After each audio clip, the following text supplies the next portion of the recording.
I read this book and I couldn't believe that this man led this lifestyle and still survived. But didn't you, in fact, actually talk to him during the making of the film, or in some way? Quite incessantly, yeah. Quite incessantly. So tell us who he was. I mean, we know his story in the book, but you just said one interesting thing.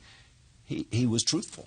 Yes. To himself. That's what I think I appreciated most, was that he, to him, the book, I think, was a cautionary tale of his time on Wall Street.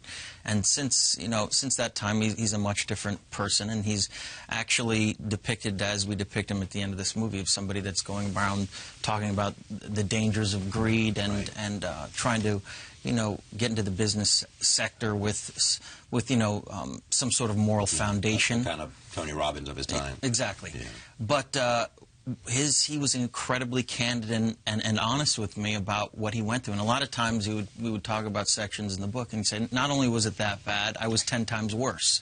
And I'm going to tell you why. And I really appreciated that honesty, because I think, from Marty's perspective, he wanted to have a little bit of distance from that subject. But I needed to speak to him constantly, just to get, the nuances and the detail of what these scenes were like. Yeah.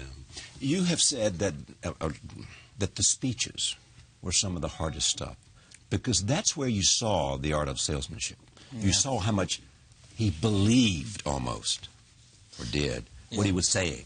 And it was almost messianic and, Well, I had been thinking about Terry Winter wrote this incredible screenplay, really catered for Marty and myself, and I'd been thinking about these speeches for almost 6 years, and mechanically breaking them down. But it wasn't really until I was on that stage where it kind of took on a life of its own. I kind of felt closer to what Jordan must have felt during that time period, where he almost created a cult for himself, and being consumed by that adoration and the power of being able to provide great amounts of wealth to this mass of people that were worshiping him. And when I got on that stage, it kind of took on this incredible life of its own, and I kind of felt like I was Bono or some rock star, even though I knew that these actors were paid to clap every single time I was shouting at them.